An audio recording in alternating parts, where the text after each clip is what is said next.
but honestly, I can't predict the results.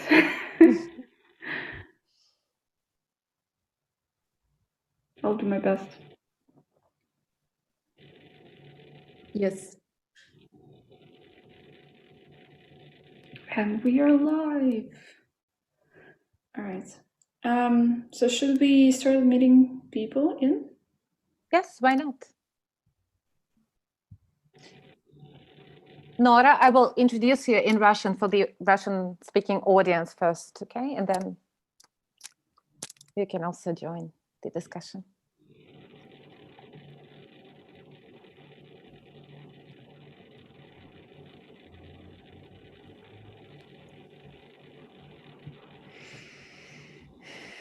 Наташечка, а там есть кого пускать? Ну, сейчас нет. Ну, То есть я пустила 2 человек и ждем остальных. Там многие начинали подключаться, потом отказывались, и, наверное, они, я надеюсь, они вернутся. Окей.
Maybe 2 more minutes.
Друзья, кто уже присоединился, я сделаю маленькое введение на русском языке. Да, спасибо, что вы присоединились к нашему обсуждению голосового сообщения. Моя коллега Алина скоро представит нашего спикера сегодня, Нору Штернфелд. И я просто хотела сказать пару технических замечаний, что вопросы задаются в чат общий, и затем модератор встречи предложит вам либо озвучить этот вопрос самому, либо сам прочитает его за вас. Вот, вы можете задавать вопросы как на русском, так и на английском. И плюс у вас есть возможность включить перевод. С нами сегодня работают синхронные переводчики, и вы можете переключаться между русским и английским переводом, как вам будет удобно. Да, вроде бы все. Да, и, друзья, мы очень просим по возможности включить камеры, ну и, соответственно, выключить микрофоны, если вы не говорите. Так будет намного комфортнее. Спасибо большое.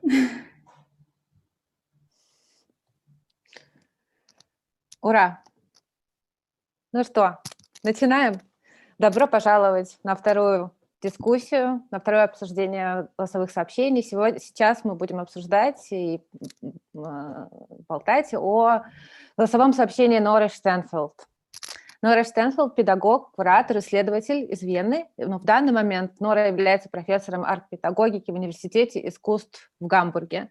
С 18 по 20 год Нора была документопрофессором в школе искусств в Касселе, а с 12 по 18 год профессором кураторства и медиации в Университете Aalto в Хельсинки. Кроме того, Нора является содиректором программы выставочных исследований, которая называется всем в Венском университете прикладных искусств. И является также членом коллектива Free Thought. И в рамках этого коллектива она была одним из кураторов, одним из художественных руководителей Бергенской ассамблеи 2016 года. Нора публикует огромное количество текстов, книг, статей об искусстве, кураторской деятельности, о критическом образовании. И в своих текстах она очень часто критикует прекарные условия труда в культурной среде, концептуализирует и проблематизирует медиацию как практику и выступает за антигегемонистские и антироссийские стратегии в искусстве. Последние публикации Норы включают книгу «Радикальный демократический музей». Эта книга вышла 2 года назад. И в этой книге Нора выдвигает гипотезу о том, что музей является пространством для политических, демократических дебатов. И именно в нем, в музее, могут быть разработаны новые способы политической репрезентации и участия. А в этом году, в 2020 году, буквально несколько месяцев назад, вышла еще одна книга на немецком языке, в котором Нора выступила в качестве соредактора. Книга называется, я скажу по-английски, Challenging Collections, Common Things and Alternative Archives. И в этой книге анализируются новые стратегии коллекционирования с точки зрения их возможности или невозможности быть всеобщим достоянием, где всеобщее, создание всеобщего и как практика создания альтернативного, неканонического знания. Большое счастье разговаривать с Норой сегодня. Я очень надеюсь, что вы присоединитесь к дискуссии. Нора, the stage is yours.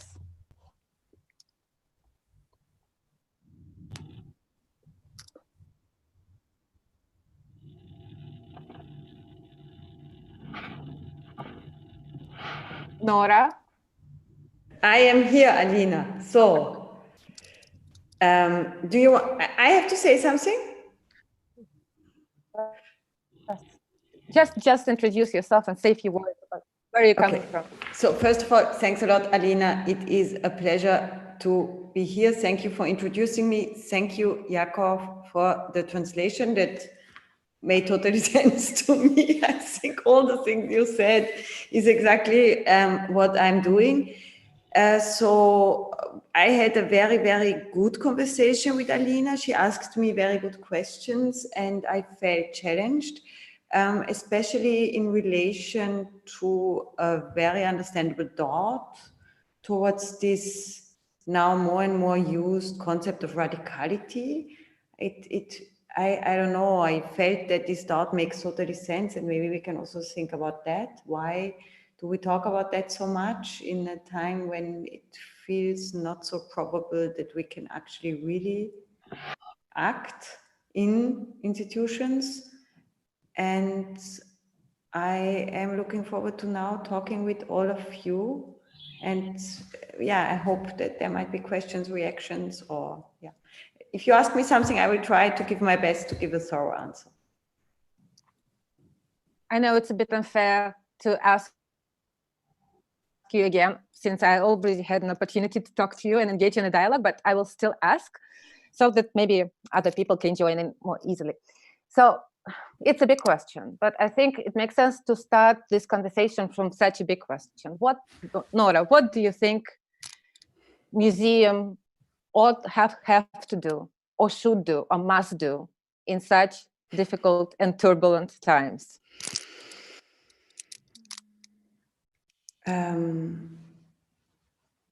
Actually, I am not sure if they have to react so quickly, if this is actually what the role of museums is. What makes the times we live in turbulent is not the fact that some of us might have to be at home in the very moment, but what will come afterwards, which will be a huge financial crisis. And the question will be, what will be the reaction of the institutions? And in this sense, I fear that the increasing privatizations of public goods will not be less but more. And I hope this won't be the case, but it does not look like it goes in this direction. So I think the museum is a common space. It should do everything to remain a common space, and also in its digital layers. So we all see that this is not the case. As you know, we meet here in Zoom and it's broadcasted on YouTube, and both contexts are obviously not common, not public contexts in the strong sense of the word, but private contexts. And we all don't know what this gathering of images of us being here together, of what we say, of how we look like, of our faces and so on, what this will actually bring these private companies, but definitely something else than what we would debate and discuss in a democratic manner if it would be public.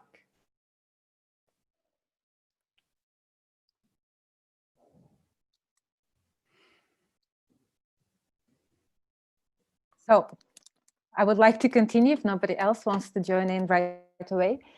So in this democratic museum you're thinking about and describing in your book and elsewhere, what kind of forms of mediation, in your opinion, are closer to the forms of solidarity or bring about forms of solidarity?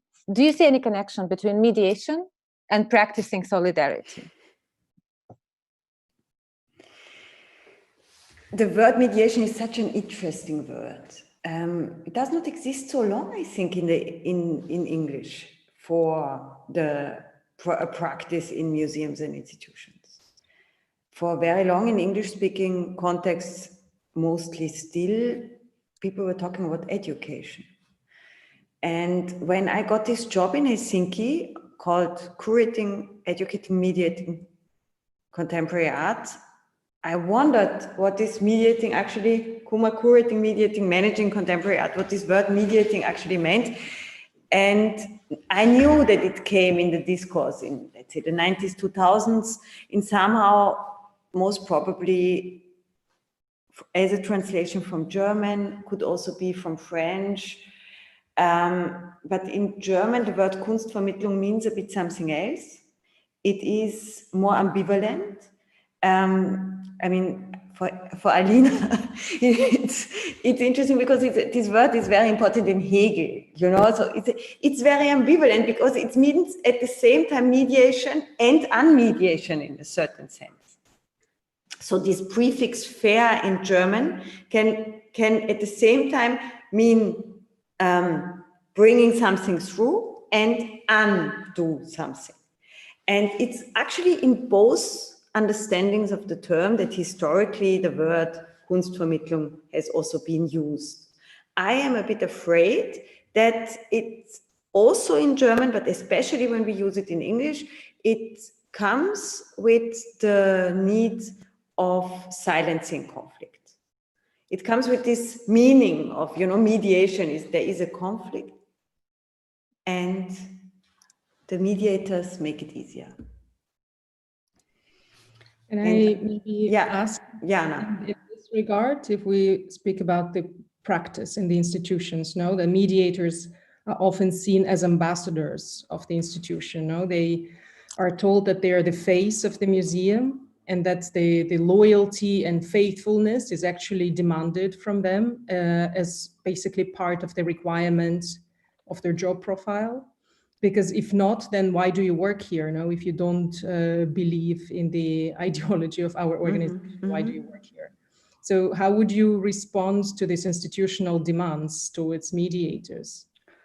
I think if this is the demand, then definitely the question, Alina's question about solidarity is already answered. Such a mediator is solidaric with the institution. Now we have to see that many institutions, from MACBA in Barcelona to Manifesta, have a huge role in transformations of European cities, not to the better only, I would say, transformations that we also call gentrification, that come together with getting rid of many people from many places. And so if you're solidaric with these institutions, definitely you are not solidaric with the people who have to move out of this district where they lived before. And I think if you actually look at the discourses of these institutions, MACBA, Manifesta, many others, they have been under the very first talking about gentrification critically. This is interesting. So while they are doing it, they already have exhibitions showing photographs and discourses critically reflecting on this urban transformation process. And these mediators have this double role. They have to learn all the critical urbanism in order to explain about it to the visitors of the exhibition. Yet, as Jana says, they have to be solidaric with the institution. So it looks like these roles of curators and mediators are somehow almost installed in these cities in order to make a conflict livable, let's say, to make something happen and reflect it at the same time so that the actual conflict might not break out. And then the word mediator seems pretty accurate, seems to make sense, helping to silence conflict. This is, of course, not what I understand as a radical democratic practice. In the contrary, I would think this is a practice of neoliberal agents, which we most probably also are. And it might make sense to talk about it and also then to accept that we are mediators. But I propose to take a stance when possible. And to take a stance, I think it's important also to be very honest about one's role. And of course, I'm a professor of an art school in Germany. I'm a functionary. I'm a functionary of my field. I will not lie about it. And as critical as I might be, this is also part of who I am. But do you think we should get rid of mediation altogether and, at least use word education more? I definitely think that the word education, it comes together with also a long history of a critical practice of education to emancipate. Mm-hmm. So I don't see why one would get rid of the word education in the English-speaking world, but I see that it is highly delegitimated in curatorial contexts. It might be the legitimate, I mean, all these discourses also around rancière, if we think about it, the emancipated spectator and so on, and somehow maybe also used to deprofessionalize the field of education or to become a bit, to make it a bit dubious. And instead of that, you have now these super fit mediators that are able at the same time to have critical discourses and be completely solidaric with the institutions in which they work. So classical neoliberal subjects, as we all have to be completely flexible to act in completely contradictory situations.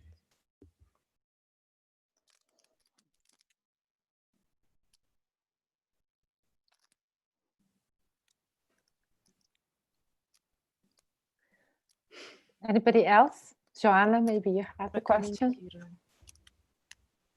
А меня слышно, нет? Yes. Ага.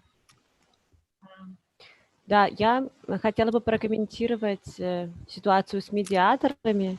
Я работала медиатором на манифесте, когда она была в Петербурге, и я не солидаризировалась с институцией и старалась сделать медиацию конфликтной и всегда поддерживала самого недовольного зрителя. И только так эти 1,5 часа, отведенные на медиацию, можно было провести продуктивно. И мне кажется, что медиатор – это как раз тот человек, который не зависит от институций в большей степени. От институций больше зависят кураторы или художники, а медиатор, мне кажется, это такой свободный агент, который может быть трикстером и нарушать правила. И таким образом он может связывать зрителей и институцию и позволять зрителям менять эту институцию. И я, например, когда я была на выставке манифеста, я честно транслировала свое мнение и отношение к тому, что я вижу. Например, я говорила, что из всех работ мне нравится 4. В начале своей работы. А в конце я говорила, знаете, мне уже нравятся все, потому что я провела с ними очень много времени. Вот, в общем, я хочу сказать, что медиаторы в музеях – это конфликтная позиция. Thank you, Lera. This sounds amazing. It's exactly what I would also see in many places and what I would call para-institutional practices. In the shadow of institutions, many people act also in contradictions and are solidaric more with the questioning of the institution, more with the agitation than with the silencing of any possible conflict. This happens all over the world in many places, and this is exactly what I call para-institutional practice. But it's not always well seen. But Lisa, you wanted to ask the question? Yeah, I just wanted to agree with Lera and to say that quite often I feel like in educational departments, in art museums, the same thing happens because education is not rated the same as exhibitions. So you have curators who are only caring about exhibitions and what they're going to actually show. And then for the people who work in educational department, they only get some materials from the main curators, and then they are free to do whatever they want. So the educational department is not as controlled as the exhibition department. And I actually enjoyed a lot working in educational department myself because I can do programs about like decolonial studies, for example, or like how to decolonize a museum, while I'm sure that the director of my museum would never agree for this to be an official program, while it's still happening. So we bring this change, although it's not supported maybe by the main ideology of the museum. Yeah, I worked as an educator in the Kunsthalle in Vienna for many years. And I think many of the things I know and I do them because I learned just to do them in the shadow of the institution. But don't you think that this independence Lera was talking about and these shadowy practices, Lisa, now you are talking about, they all come with a price, and this price is precarity and instability sometimes, and maybe most of the times.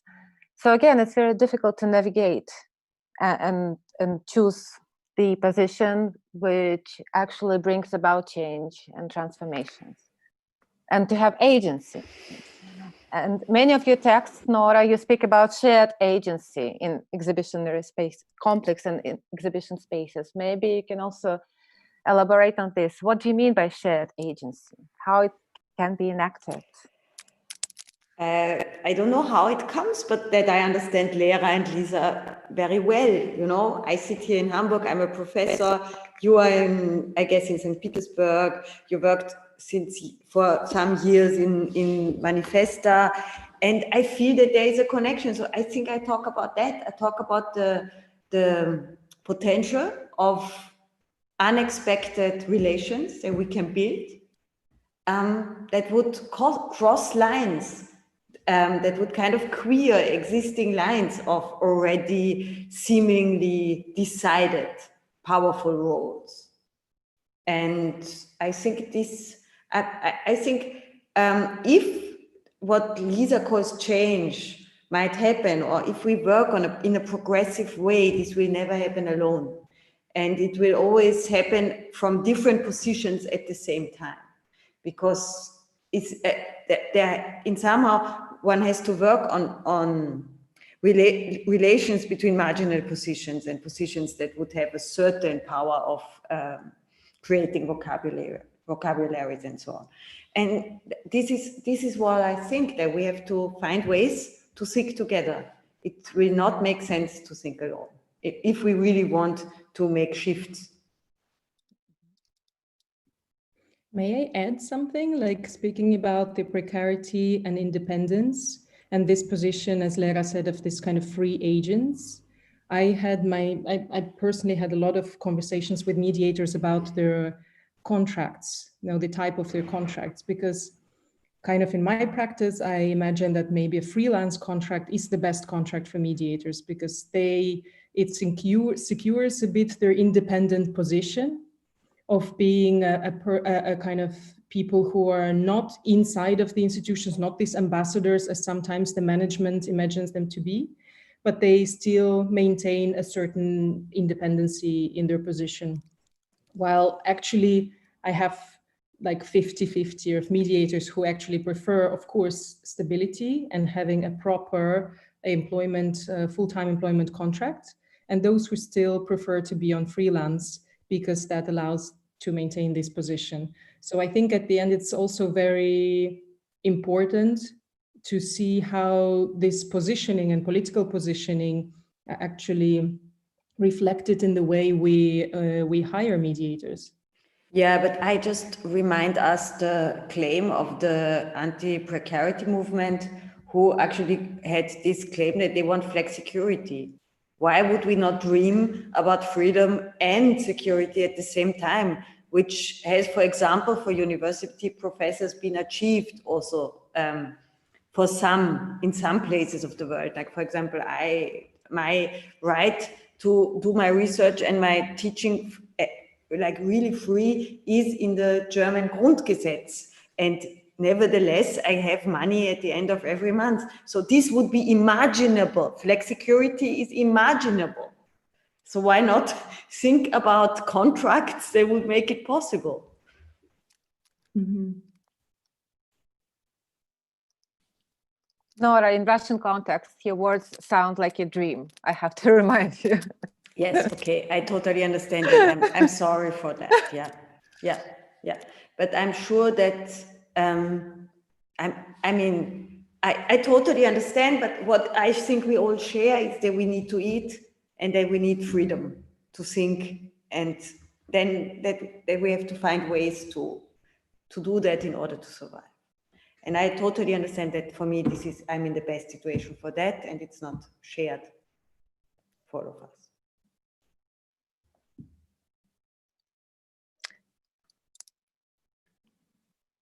Just a quick announcement. If you have questions, but you don't want to speak them out loud, you can just write them in chat and we will just read them in case. I'm saying this for those who joined us later.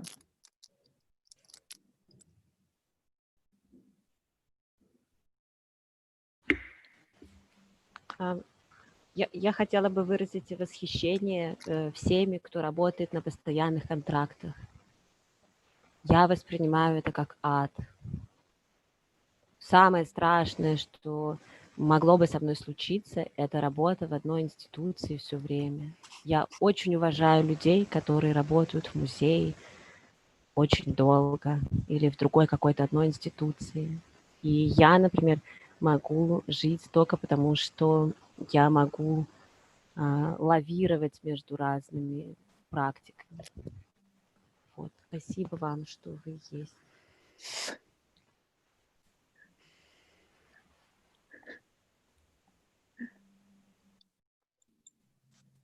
А можно сказать что-нибудь? Простите, да?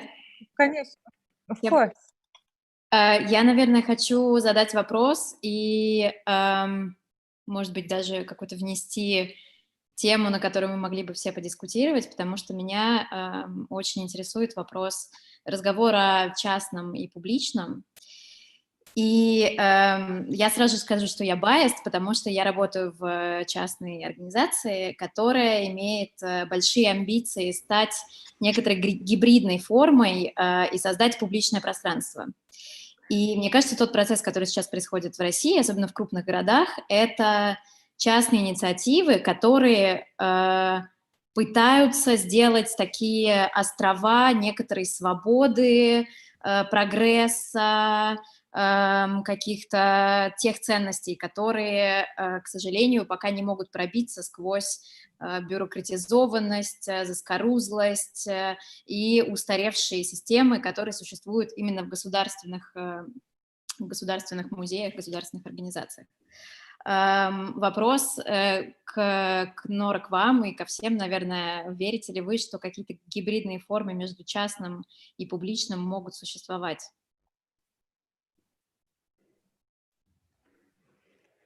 Thank you for the question. I think it's very important to talk about it, and I totally understand that in relation to what we just discussed about, this is to be thought of. Now, I personally think so my question is, what about ownership? This is my question. So I am interested in common ownership. I think the history of the public is historically actually a history of common ownership. So if we think about how the Louvre became public, as we know through the French Revolution, it became a public institution through a reappropriation of the things that then has been there in the public museum. So the history of the modern museum is the history of museum as commons. Today, when we talk in these hybrid forms about private-public partnerships, I very often have the feeling that we talk about a public in which the ownership of the data, the ownership of the things remain private. And I want to bring this back to the debate. I believe that the public is actually related to collective ownership. So in case this would be part of a private initiative, I would think this would be really interesting. But most of the cases that I know and I've researched on and looked at, this was not the case.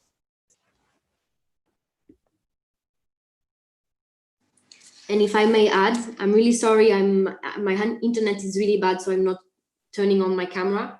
But in your voice message, you're also talking about this tendency that the more and more we privatize museums and cultural institutions, the more and more we talk about the public sphere, we organize public programs. And I think it was a very interesting thought. And as Sasha said about the situation in Russia today, you can see that a lot of these public spaces that are trying to be hybrid and questioning the museums are generally privately owned, and we know by whom, right? It's in Russia, it's very clear where the money is coming from. So I think it's very pertinent what you say for the Russian context as well, because definitely we see this growing, but on the other hand, we know it's totally privately owned and by that kind of predation money on some resources that could have been shared. Yeah.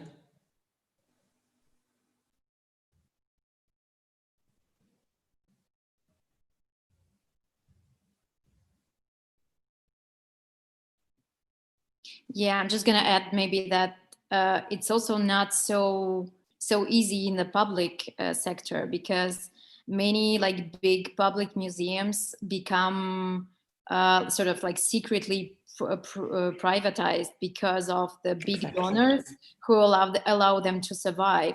And so there are these like neoliberal schemes that come inside the structures. The old people are fired, and it's like it's a strange hybrid thing that is born out of it, and it doesn't do any good. Yeah, and I hope to bring with the concept of the common, to bring back this idea of common ownership in the discussions of the public.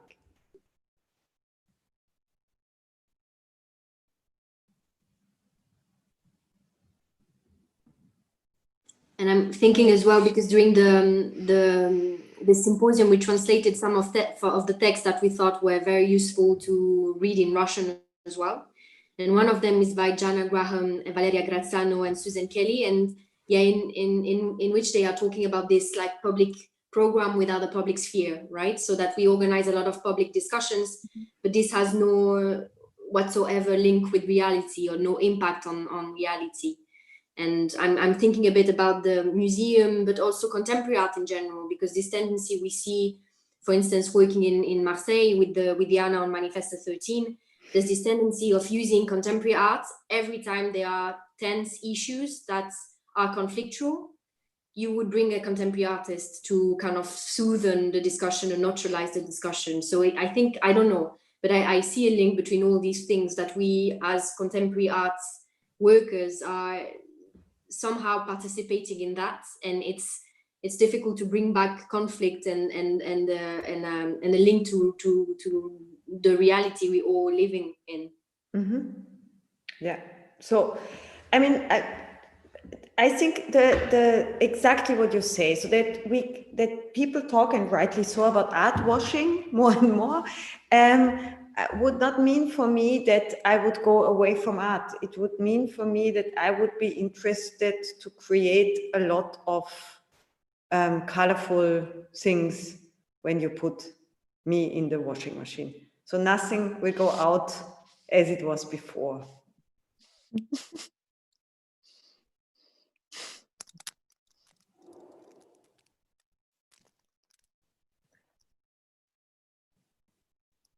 I'm just thinking maybe we can share some concrete examples or stories of approaching archives or other strategies already existing in the museum spaces and other cultural institutions of doing exactly that, of subverting the existing power relations or revealing them, or producing publics. Yeah, maybe you have also some examples, because I already gave some in the dialogue with Alina.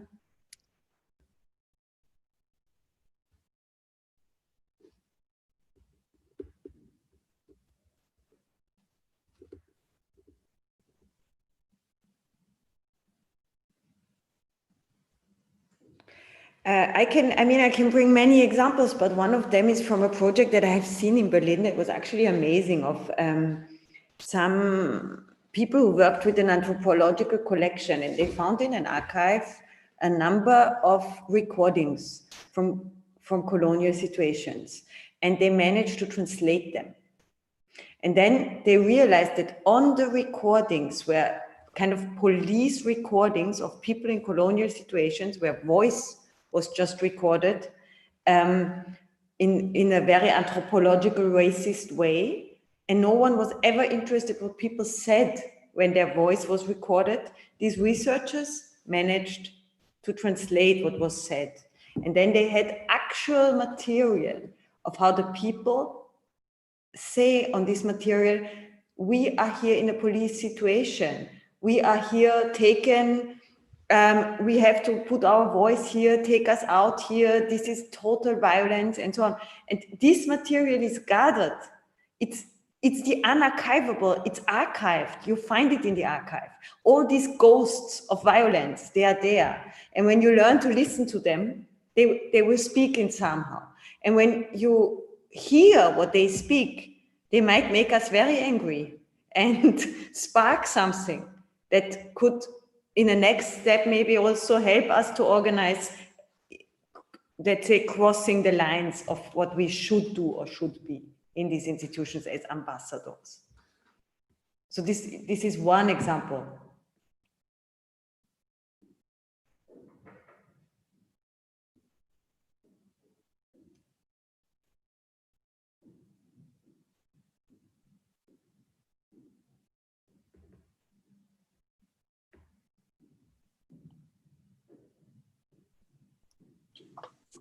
Well, I'm obviously thinking of a project that we've been just finishing with Manifesta 13, which is named Invisible Archives, but it's a bit different because Manifesta is not a, how do you say it, like a permanent institution. It doesn't have a museum. It's traveling from places to places every 2 years. So it's a bit different because it comes to a context with also a lot of critiques towards this kind of colonial model, etc. So you can really think of the way nomadic biennial is functioning today.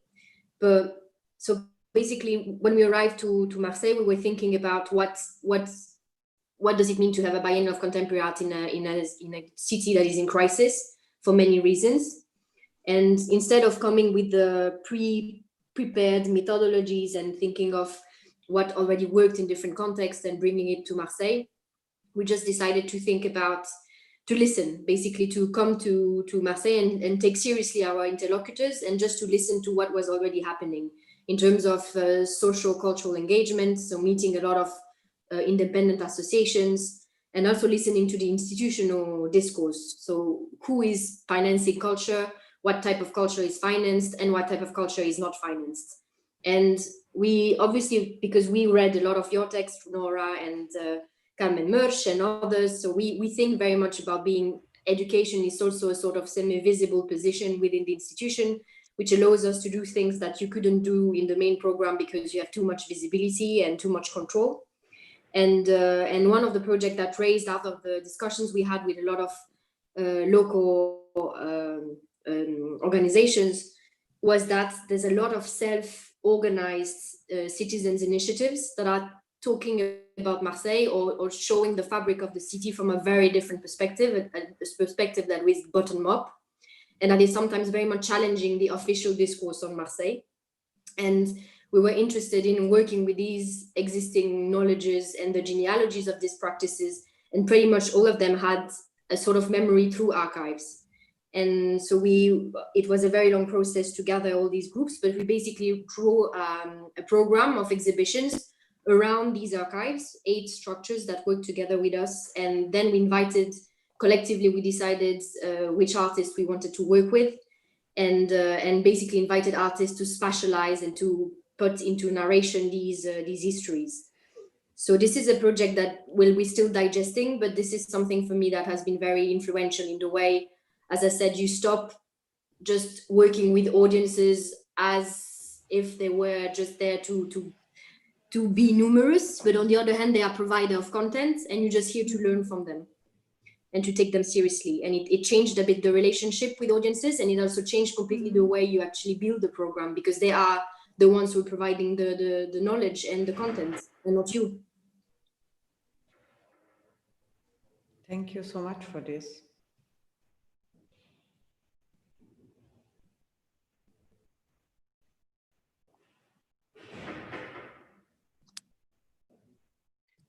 I just wanted to clarify briefly. So when we speak about archives, do we mean collections also? Is there a difference between archives and collections? Thank you very much for this question, Alina. So there is, from both sides, so from the classical museology and from classical archival sciences, there are clearly defined differences and boundaries. There is in these fields, in these, let's say, scholarly fields, you would make a difference between the library, the archive, and the museum collection. And so the library would be a place where that would buy books and also get gifts of books and would absolutely be able to get rid of books as well. So it's not a place where you have always more and more and more and more books based on the idea that books are printed. You would get the books in that seem important for people. You could get the books out that are not that important anymore. This is absolutely not the case in museums. In museums, you have a situation. I mean, in the let's say classical definition of the museum, also as ICOM has discussed it since the 1940s, the end of the 1940s, 1946. A museum is a place that collects and preserves. And what is collected actually, if it's a public museum in Europe, it's not going out anymore.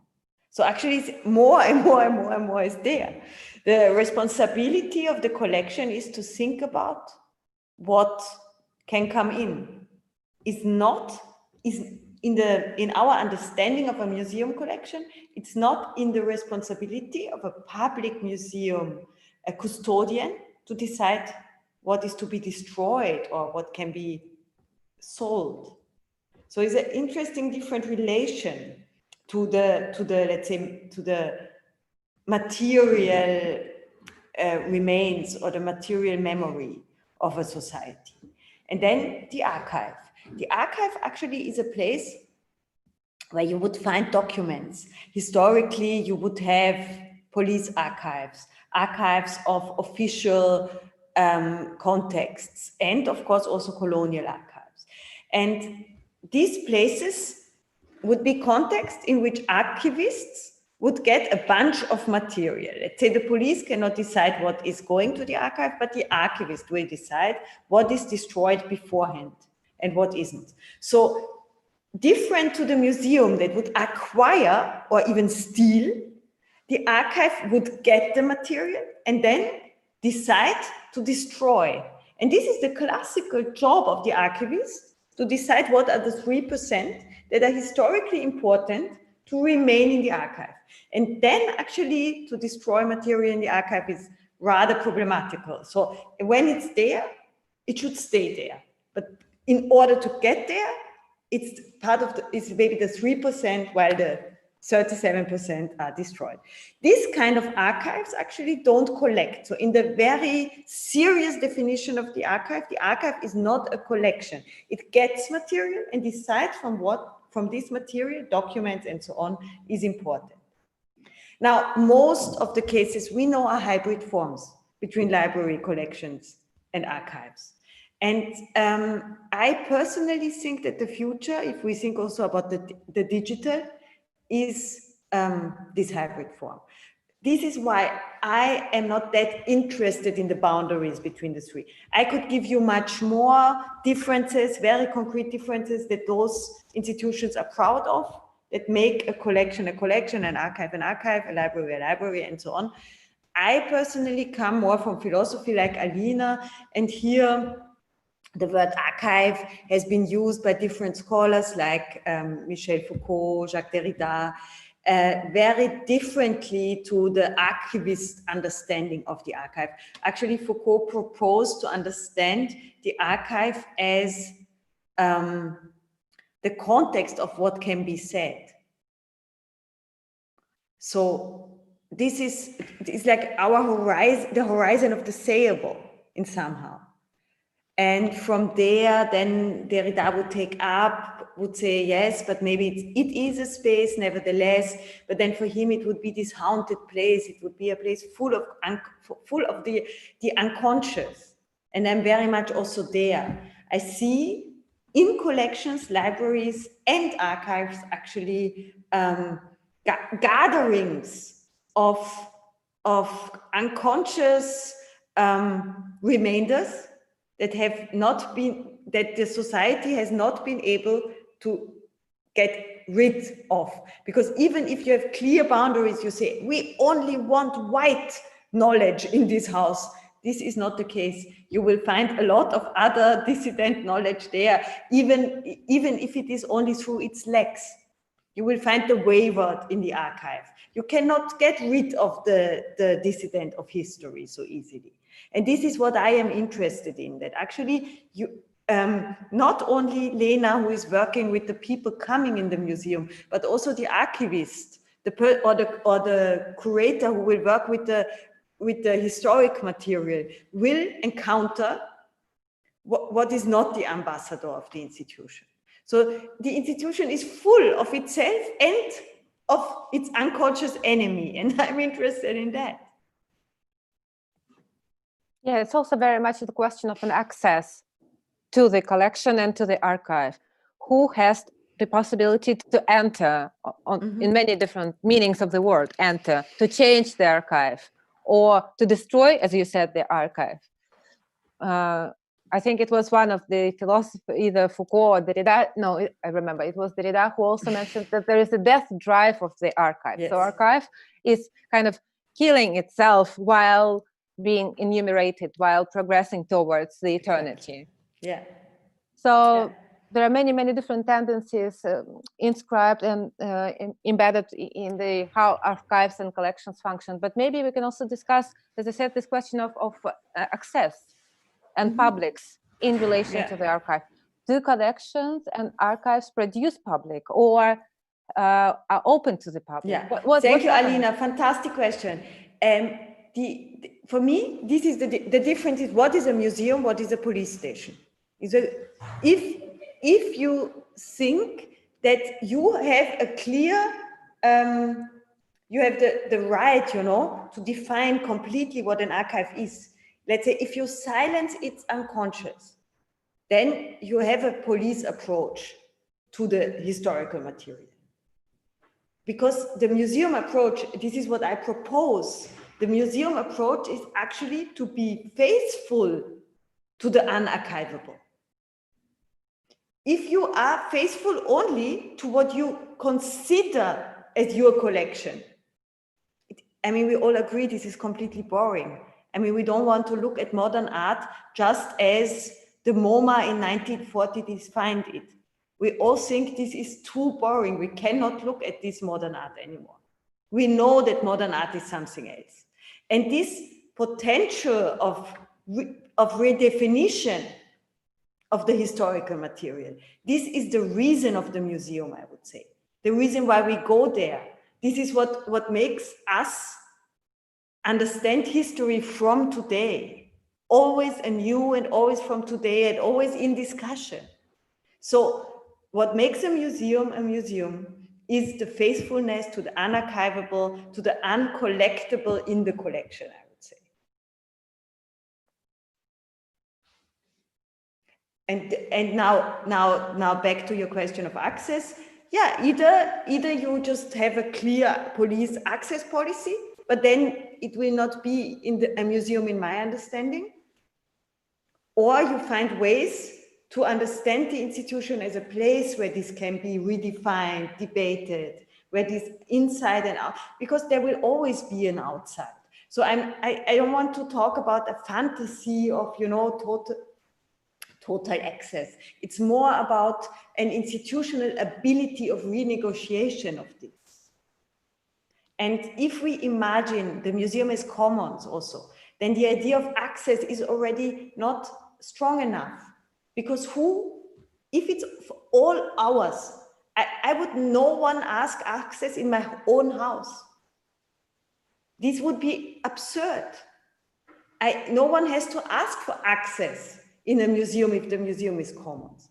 But then, of course, I understand that part of the question is also who has the right to ask these questions, who even allows oneself to ask these questions. And for this, I think, this has to be negotiable. We have to work on it. It has to change. And always anew.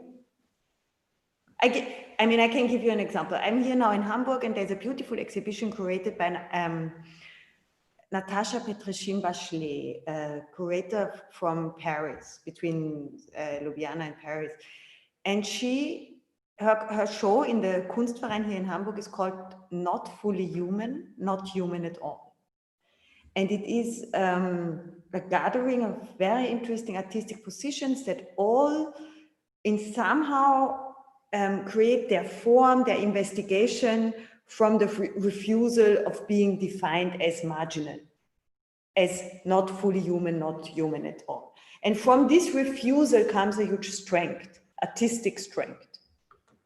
And one of these artists is Kenyete Gia, who did a performance that I considered as full of grace at the opening of the show. I mean, you know, we have no real openings anymore, but on that day, there was a performance, and this performance was about him working very hard to come back to the expressions of his body as being deaf before the cyborg implants that he has have been there, because his way of hearing is not the way of hearing of his body. So he wants to come back to a relation to the world that is more faithful to his own body.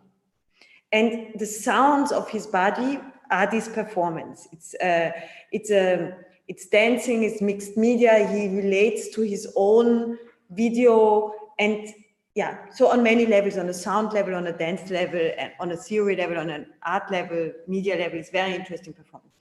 Now, this artist, he's just part of this show, and he understands himself as much as artist as everyone else there. And he says, I want to do my performance for everyone. So of course, everyone would say, yes, why not? I mean, of course, it's here, Kunstverein Hamburg. But then he says, no, you don't provide the possibility for this discussion to be also for not hearing people, because it's not translated. You don't even thought about it. So how is it possible that I, as an artist, am forced to do my project only for hearing people? This is an insight for him. And I totally understand it. So this was a very, of course, he had the burden to negotiate this. At some point, the institution was also angry because the institution was not equipped to fulfill his claims and had to equip itself. And it was a huge burden also for him to fight for that as an artist. But this is exactly what I mean by negotiating. This exclusion, inclusion processes that have to be negotiated. And then also there has to be consequences of all this. And this is what a radical democratic museum would be, a place that is able to understand that these consequences are not just something stupid that has to be done, but that is the role of the institution itself to expand itself because it is exclusionary.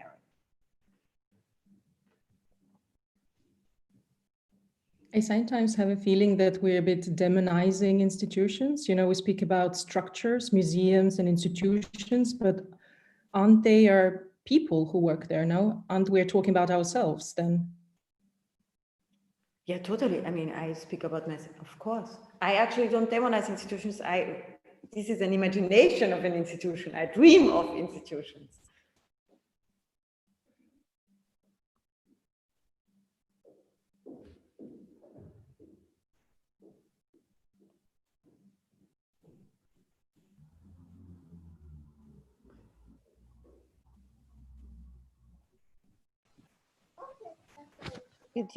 Does anybody have more questions? Можно? Yes. У меня есть комментарий. Среди нас сегодня есть художница Алена Терешко, которая входит в группировку «Паразит». И у этой группировки была акция, чтобы попасть в музей, ну как-то соотнести себя с коллекцией музея или архивом. Они клали свои работы в папки и оставляли там в камере хранения навсегда. И они так сделали в Лувре, в МОМА, ну еще в нескольких крупных музеях. Художники не знают, что случилось с их работами, но это вот тот способ попасть в коллекцию, в историю, которую они видят для себя.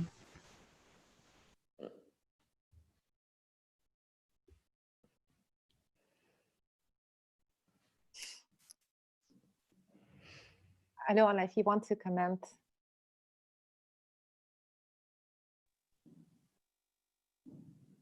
Or Alona herself. Ну, я, собственно, не знаю, что сказать. Ну да, мы брали, делали такую акцию и брали потом вот эти номерки как доказательство, как документацию. Ну да. Не знаю, просто это же не вопрос был, просто такой... Не совсем поняла, если это был вопрос или... Ну, у меня, наверное, будет вопрос тогда к вам, раз мы вспомнили про ваш проект. Да, это был просто комментарий, говорит Лера. А у меня, может быть, будет вопрос. Тогда вы, когда задумывали этот проект и реализовывали, вы рассматривали это как интервенцию в архив или в коллекцию? Или у вас были другие, другое целеполагание? Ну,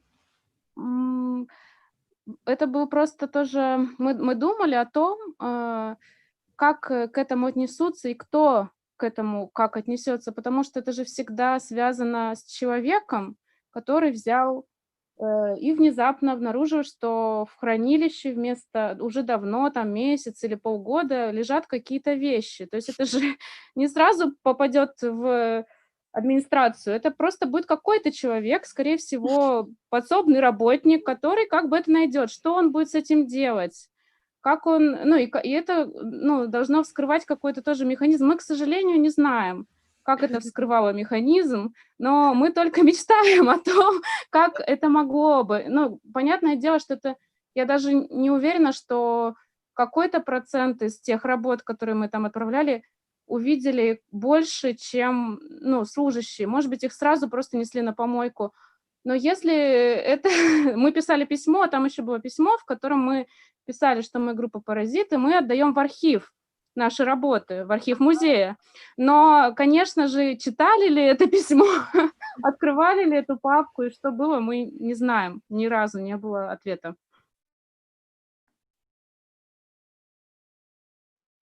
Спасибо, Аленка.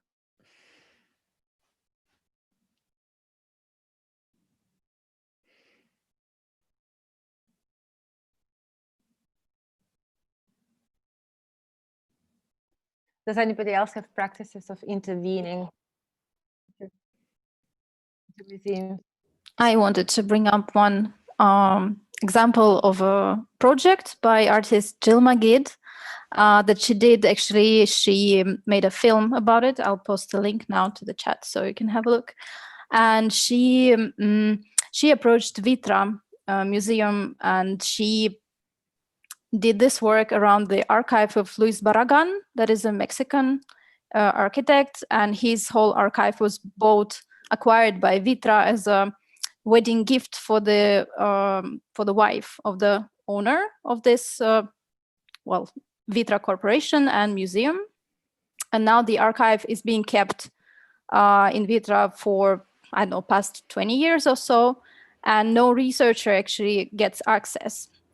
And when the Jill Magid, she wanted to make a project about kind of getting access to the archive, and she, in her film, she shows the correspondence that she had with Federica Zango, that is the wife of the owner. And eventually she didn't ever get this access because Federica said that she herself is researching the archives and she wants to keep them private as long as she wants because she owns them basically. So the artist, she went to the family of Barragan and she even did this, it was an intervention, very provocative, that she took his urn with his ashes out of the grave and she made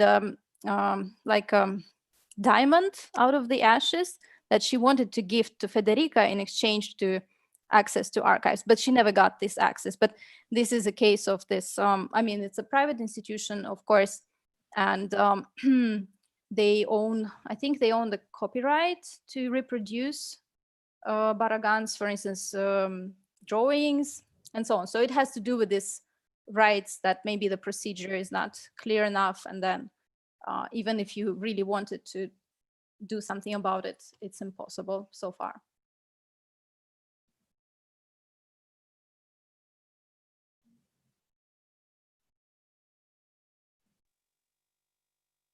Example. У меня тоже вопрос. Говори, Аленка.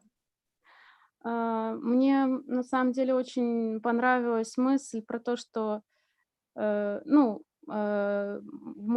музеи и вот эти публичные пространства, они, собственно, принадлежат нам, и почему мы должны спрашивать, это очень прекрасная мысль, но мне вспомнилось, советское прошлое, да, наше сразу же, и лозунг, что искусство принадлежит народу, да, который на самом деле очень по-разному все время оборачивался. Мне вспомнились две истории. В одной истории это когда Филонов хотел открыть выставку в Русском музее, и он уже был достаточно такой диссидентский художник, и его не хотели эту выставку открывать, но привели туда, это может быть байка, но тем не менее привели туда как бы рабочих из завода и спросили, стоит ли открывать выставку.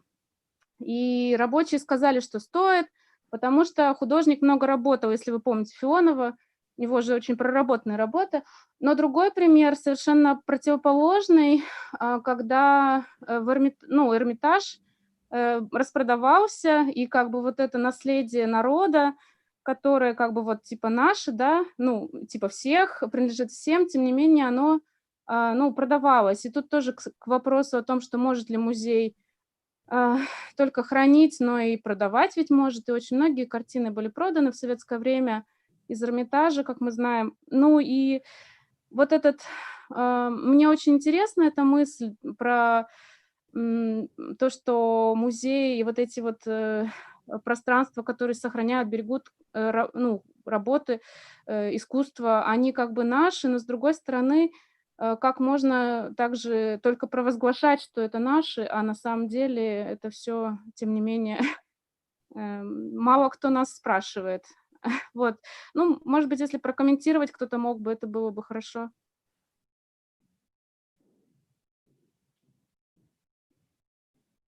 You are absolutely right. It might only be rhetorics, but now it's also rhetorics. We talk about public and it's not public. And this is absolutely what I want to talk about. I want to talk about how something is only rhetorics and what we actually should expect, or how we actually should understand the museum. So my thoughts about it are that your first story, of course, was beautiful, and one wants to hear these beautiful stories, but the others also exist. And my point is we should discuss it and we should expect more from the museum. And I personally also think that the question of selling should not be negotiable. So yes, if the common is a state that is also able to sell, then we have, of course, a bit of a problem then, because then we will always discuss, do we prefer a painting or do we prefer whatever to eat, or a car, or a hospital. But this is not negotiable, I think. I mean, I am part of a school in which I believe that a museum is a place that has a possibility to decide for what gets in, but not for what gets out. If we act with memory differently, then we have a power towards history that I would not want to have. But I think no one can take the responsibility to get rid of history. Of course, this might not have been the perspective of every time, and maybe also I have to accept that this would be negotiable in a radical democratic society, but I would fight for it. The reason for the museum, that makes the museum also for me, is that this is a place in which history can always be renegotiated, rediscussed, especially because we have to learn to be passive towards this memory also. We can try to understand it, but we cannot get rid of it. And if we believe we can get rid of history, then history cannot give us what we need it from.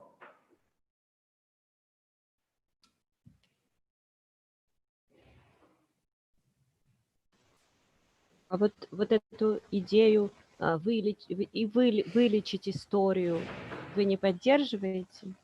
Ну вот, например, то, что музеем было награблено в другой стране, вернуть этой стране в качестве извинений. Yes. Как I вы к think этому this is a very good question. Thank you so much. And it is true. This is another case.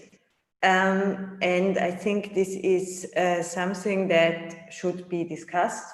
And of course, if something is stolen, it's impossible to have it. So the question is, what is to be done then? And I like that, I hope that this might create a potential of relation. But of course, it might not be beautiful too, because looting is looting. And yes, a lot of what is in European museums is based on that. And this is another case in my eyes, yes. But if it's not about giving it back, it's also a sign of this violent history. And then I would say, if you give it back, there should be still a sign of this violent history remaining.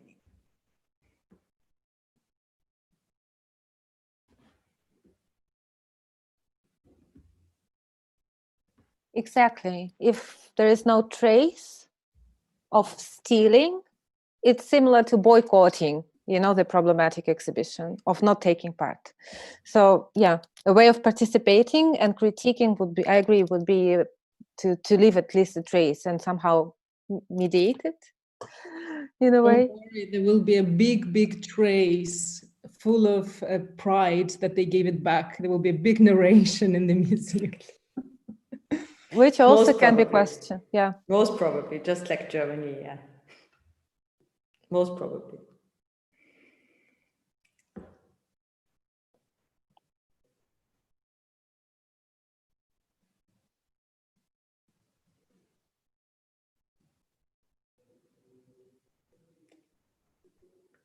Ну, то есть, если идет разговор о том, сохранить или вернуть, ну, когда мы возвращаем, это может быть вообще утрачено, потому что там, куда мы возвращаем, может не быть условий для сохранения, да? Если сохранить или вернуть, вы выбираете сохранить. Да? No, I say, who are we to decide? If something has been stolen and it's clear, of course, this is also based on a research process from both sides. Something has been stolen and it is clear, who is the museum to decide about it to remain or not? I mean, no, I think it has, if it is proven that something is stolen, it has, and there is a claim, then it has to be given back, of course.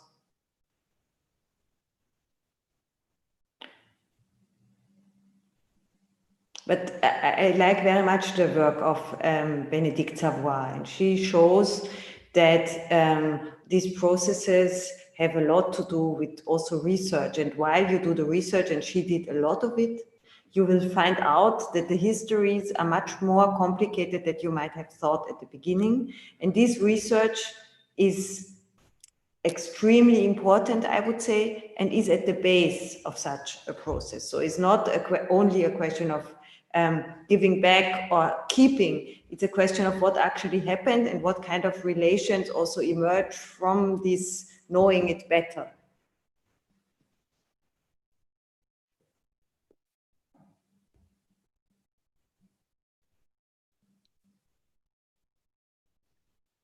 It's once again that the feel and think that no transformation within culture, within museum is possible without social transformation or political transformation. And yeah, so what shall we do? Go on strike or? Yeah, but also I would say together with cultural studies and Stuart Hall, no political transformation without cultural transformation. So in this is maybe also what I mean when I say solidarity or acting together. I don't think it makes sense to have this kind of the most important field of society. It's good to work together in different fields of society and from different positions.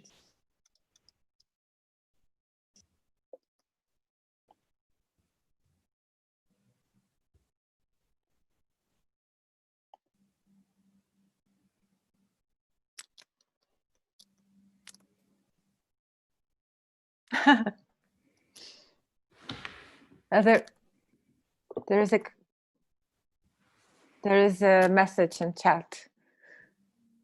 Sasha, do you want to? No, I just wrote that I have this inspires to, you know, take some arms and go to check the Heritage Museum. Because that's what's it about. Already done, no, in 1917. Exactly. There's a beautiful work by Hito Stereo, Is the Museum a Battlefield, in which she comes back to museums that have been places of that kind of history as well. Exactly. And my book is about that this is not a completely crazy utopian vision, what I'm talking about, but this is deeply embedded in the history of the modern museum. So if we talk about the Louvre and if we talk about the Hermitage as examples of important modern museums, then we have to accept that this is embedded in their history.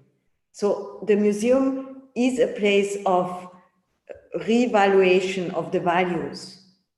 And this is what makes it such an important institution for us today. And that's why I think it's worth to remind us this history and think about what does it mean for our practices today. And actually in the 70s, this idea of a public institution that would also be common ownership did not sound as absurd as it sounds now, because in the 1980s and 90s, all these neoliberal transformation processes somehow have kind of changed our minds in a way that we completely started to think in a managerial way and lost this very important core of the museum, which is its publicness.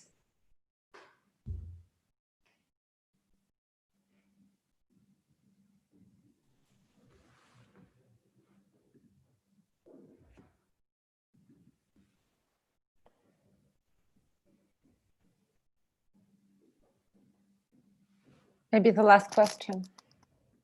Anybody wants to ask? Or a couple of last questions.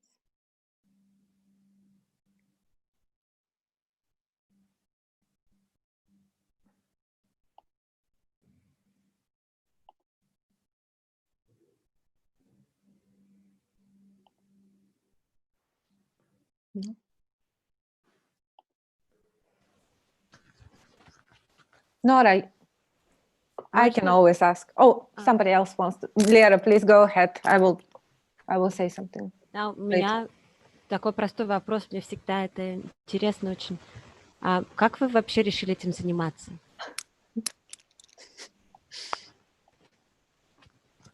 Ну, как вы выбрали это свое место сейчас?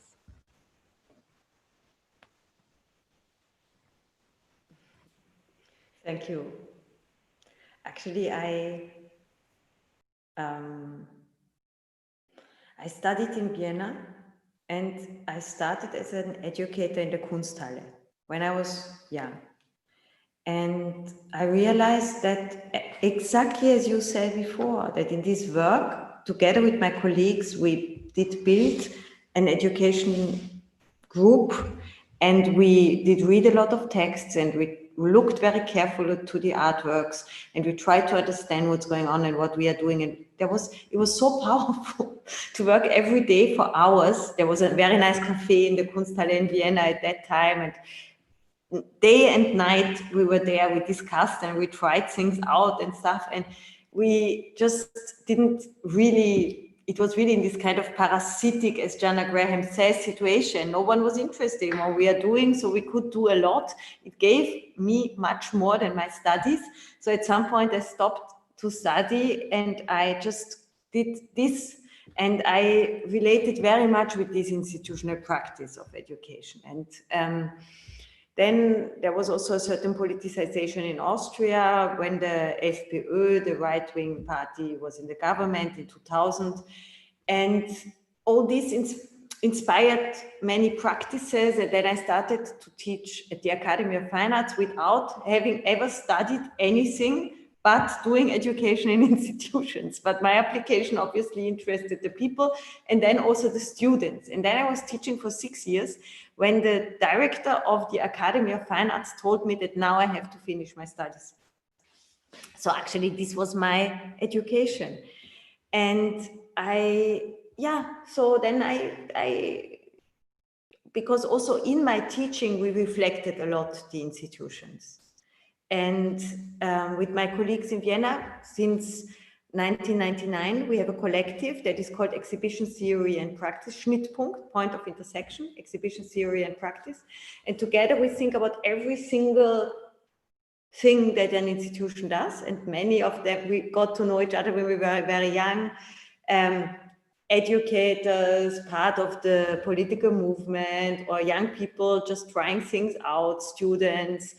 And now, one of them is the director of the Historical Museum in Vienna, Haus der Geschichte Österreich. One is the head of collection of the Technical Museum in Vienna. One is the curator of the Museum of Contemporary Art.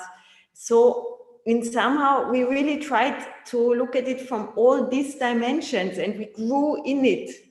And yeah, so for me, it's the place to be, and it's the place from which I can express myself and struggle. I have no other one, let's say.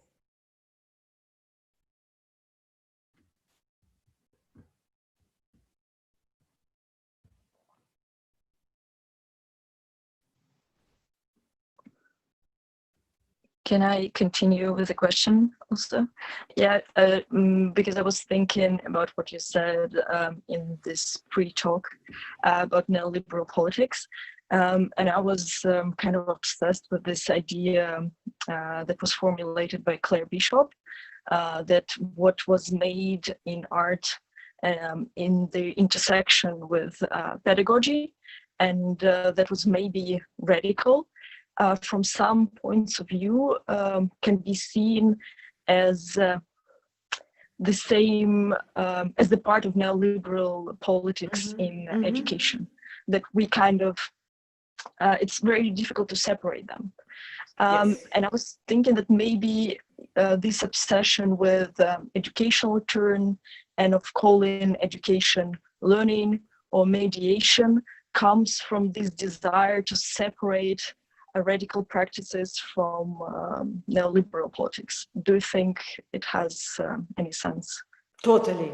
That's why it was so super that we come to that now at the end of our talk, because this was also the beginning, this role of the mediator as an ambassador of the institution, the radical ambassador. You know, we want you to be radical, but if there is a real conflict, you have to be on the side of the institution. So then you know what a radical ambassador is. It's the friend of the activist that silences them when it's really about something.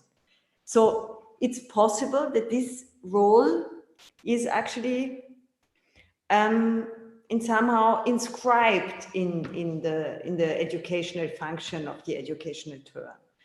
But there is, I mean, what I learned from the critical pedagogy and radical pedagogy from Bell Hooks, for example, is that you can always decide. As an educator, you can decide.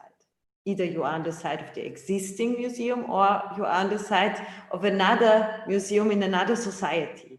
And education is a place where it's possible. This is possible somehow. Okay, now you will say you might lose your job, and yes, I mean, I don't want to be naive. Of course, this is possible. And as you can all see, I'm not in Kassel anymore, where I was before. So it's very possible that this doesn't work, but it's also possible that it works. And who knows, you know, and now coming back to the washing machine. So, yeah, even if this is a washing machine, we don't know if the color will be that white when the program is over. I mean, I don't know if you have ever tried to wash a red sock in a white washing machine.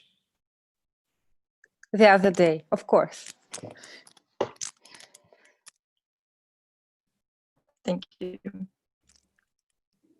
Because what I also see is that a lot of smaller art institutions, especially those who are more independent, they try to use the word learning instead of education.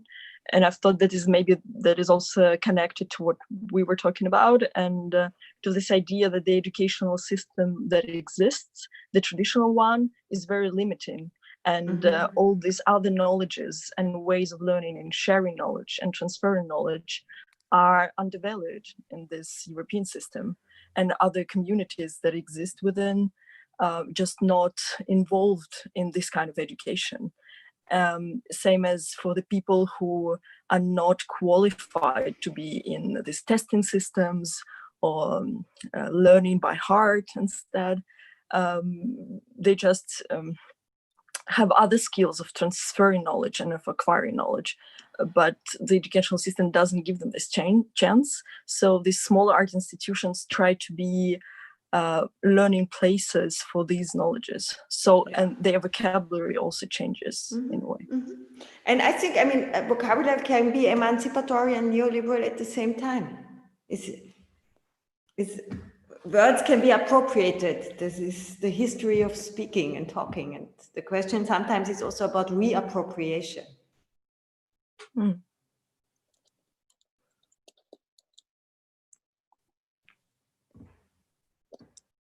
We have only 2 minutes left. So it's the last chance to ask a question or comment or say something if you wish.